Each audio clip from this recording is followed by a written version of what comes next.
The first reason your build sucks is because you got the build from a piss random YouTuber. And I hate to break it to you guys, but just because a video is titled New Best Kanabo Blade Harper Build, the vertical line debroken, doesn't mean it's actually the new best build. But just in case you are using a YouTuber build, make sure it's not an unstatus build. Like, we don't want no 7-month-old build, okay? Because those are outdated. Just like me. It only takes me 2 to 3 hours with the simple flaw to hit power 20, and yes, that's without the experience bonus from Vow of Thorns. But if I did have it, those 2 to 3 hours turn into only 50 minutes, meaning it's okay to be dumb. Be simple. Miss a chromosome or two. It's not that bad. Alright, let's keep it a stack, okay? You're not good enough to run 0 erudition on a PvP build. The G key is your get out of damage free card, which you desperately need to vent the 20 hit 5-bar combo. So how do you get more vents? More tempo. How? More erudition. So go ahead and slap on at least 2 erudition on there for me. Too many damn times, bro. I see y'all invest into both song chant and proficiency. Like, one of y'all will DM me and ask, is this good? And you're sending me a build and I'm seeing 4 song chant, 4 proficiency on a PvP build, bro. And even for PvE, it don't even make sense to full invest into both song chant and proficiency. Because why would you sacrifice plus 60 HP from vitality for a little extra damage in a game where you can get ran up on by a group of 19 boyfriends at any time? You get way more damage from talents than you do from your weapon or attunement scaling, so there's no point in investing more stat points than your weapon requires, or for level 5 mantras. If your build doesn't have a pre or post shrine, it's time to pack it up, bro. Making a non-Shrine of Order build is like getting an invitation to the Diddy party and not going. It's just plain stupid, because you're essentially a power 20 competing with power 25 and power 30 builds that do have shrines. And since the Shrine of Order effectively gives you access to talents that you shouldn't have at the cost of only 10 knowledge, power 8 and no oath, you're giving yourself a fat disadvantage by not going Shrine of Order. You probably know that after you Shrine of Order, it gives you a random flaw. Now, don't just blindly accept this flaw because you might get hemophilia, glutton, vegetarian, or a PDF file, and you definitely don't want that last one. So make sure your flaw doesn't hinder your build in any way, and if it does, you can reroll it at the Shrine of Blasphemy. Keep in mind though, the Shrine of Blasphemy can only reroll your flaw at power 17 and above for 5 knowledge. You can get a total of 13 mantras, 12 from powering up and 1 from a quest. But you only have a total of 6 to 10 mantra slots depending on your oath and if you have neuroplasticity. So if you get more mantra hands than the amount of mantra slots you actually have, you'd be missing out on talent since you can roll 2 instead of picking a mantra. Unless you're a hard, of course. But just in case you accidentally chose too many or too little mantra hands, don't you worry. That's where the Shrine of Division and Unification come in. You can use the Shrine of Division to divide a mantra into 2 talents, or the Shrine of Unification to unify 2 talents into a mantra just in case you messed up.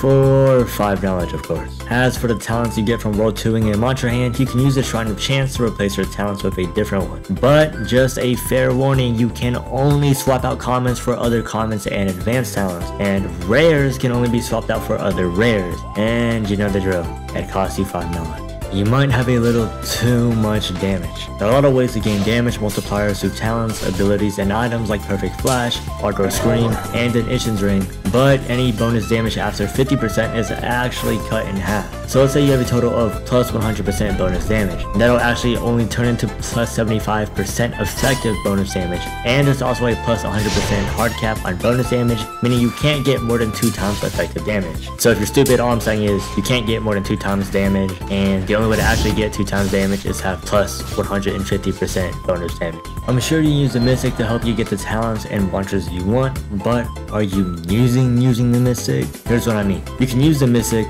power up, see if you get the talent you wanted, okay, and then pause real quick. Don't pick the talents, because now you can actually go back to the Mystic before you pick the talent to influence the next hand, even though you already powered up. If your weapon's enchantable and you don't have one, we might need to have a little one-on-one session with each other. You can pick any enchant of your choosing except Astral from the Deep Shore fossil. If you do have an enchant though, make sure you study up on build and enchant synergy by reading through the wiki a little bit. For example, you probably don't want to run Nemesis on a Railblade or Wormtooth because their crits are pretty good and give them more offensive options. But Nemesis on a First Light, that's pretty solid. The best ways to get enchants is by of course doing the Deep Shore fossil quest, farming Maestro for enchant stones, or turning medallions into enchant stones at Claris, which yes requires you to do a Theron, but don't worry, I've left videos on how to do literally everything in the description below, okay? Just read, open your eyes. So unfortunately, I do have to give rings their own category,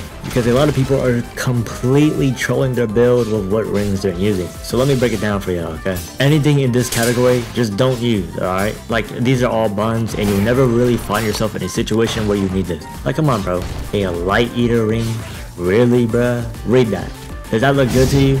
Pariah's keepsake? Read that. Does that look good to you? No! But on the other hand, we have the age rings, and these are actually goated purely because of the stat benefits, since they can get you +9 HP and +1 posture on a single ring. You typically want to run only one of these on your build, preferably a moon ring, because winning gives you Unk status, and trust me, y'all don't want to pay the bills, bro. Each of these rings adds scaling of the respective stat to your weapon. Dawnfist is strength, Maestro's agility, Rosen is intelligence, none of y'all have that, Akira's willpower, Prophet's is charisma, I have 100 of that.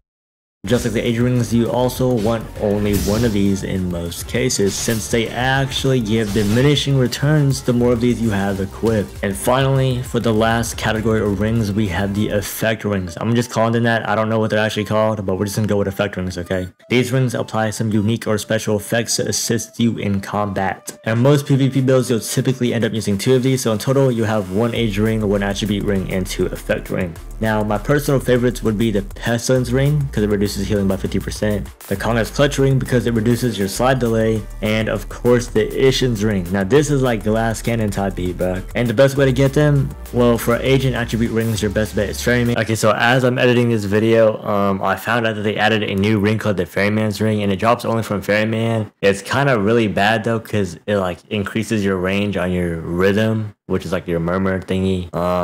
Just don't ever use this unless, like, I don't know, man. This ring is just, it's kind of bad. And for the effect rings, you want to do Primadon because he drops all of them except for the Poser's ring, because that one's only obtainable from a special quest, which, you know, of course, the video for how to do literally anything I mentioned in this video will be down below. Running Nullifying Clarity on builds that need to utilize lingering status effects is so overlooked, bruh.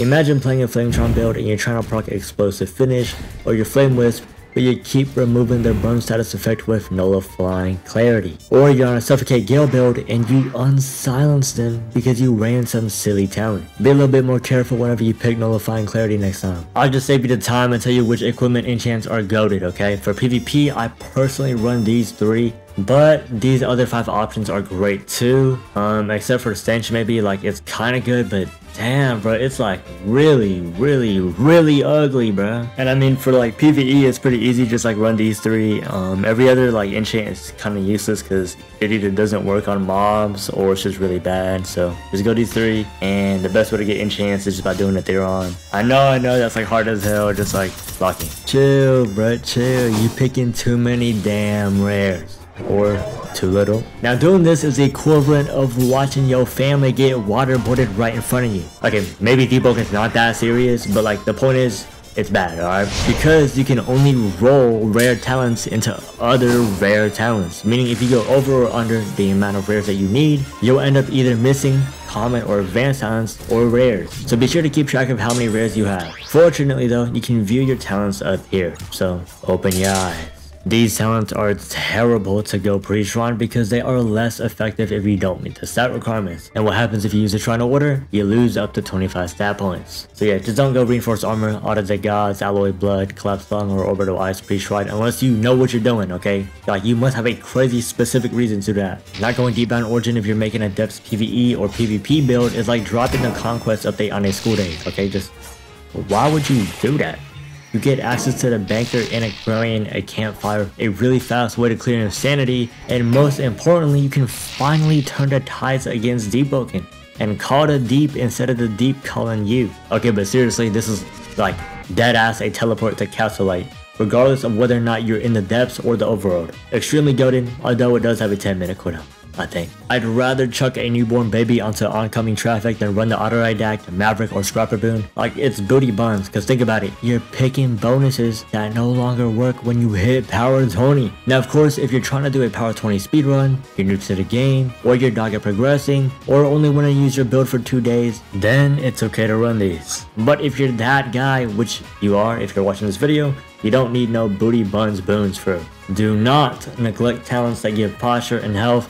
Even though talents like Gourmand or Pocket Bombs may seem useless, they're actually great talents because they grant stat bonuses. I already mentioned this in a previous video, but I'd like to mention it again, okay? Speed Demon does not stack with your weapon's innate bleed, so if you're using any of these weapons, do not run Speed Demon on your build. And if Super and Phallicus are watching this video, make sure your Moonblade build don't got Speed Demon on it either, because that also has bleed. You know how it is, bro. Just be looking out for my fellow deep broken YouTubers. Ta ha ha. You have too much penetration on your build. Pen is kept at 50%, so there's no point in going to Shattered Katana with 3 per star. What the hell did I just say?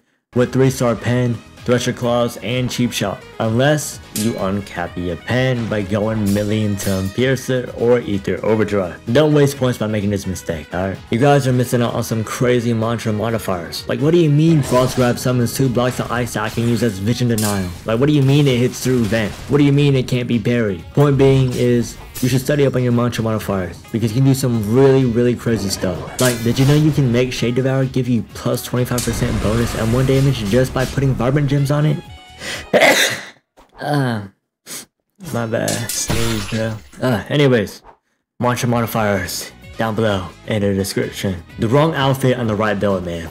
Your build might be golden, but your outfit, hell no. Make sure you understand the benefits of the outfits so you can equip the right one, or else you'll end up making a Shadow Katana build and not going Royal Etrian Guard, which gives you a plus 5% bonus damage to the Shadow Katana, by the way. Here's all the outfits, how to make them, and what they do. Feel free to pause or skip ahead if you already know what's up. I'ma keep it short and simple. You look ugly, bruh, so you play ugly. Get your style up, cause in Deepwoken, it's drip or drown, baby. Don't get me wrong, Warrior's Respite is a great talent. It gives you a way to heal anywhere you want in the depths, but you shouldn't be running this talent on a build that's gonna dwell in Chime. There's not even scopes in there anymore, so there's absolutely zero risk of being sent to the depths. Now, of course, outside of that, if you're newer to the game, or your build's not for Chime, or you're just really bad, you need to be running this talent. It'll save you. You gotta stay updated on the updates, bro. Stay educated if you wanna win in Deepwoken. Don't do drugs, stay in school. Not keeping up with the weekly Friday updates could be selling you, cause you might be missing out on talents, mantras, oaths, weapons, equipment, shebang, being added, changed, removed. Shit, recently, we had 2 oaths got reworked. Like, I stopped playing a game for 2 months, looking Deepwoken, get up, and they added a goddamn flamethrower, bro. You see what I'm saying? Locking through. Most PvP builds require these talents regardless of whether or not you're an overworld depths or Chime PvP build. So you just run these, pretty self-explanatory while they're all like really calm.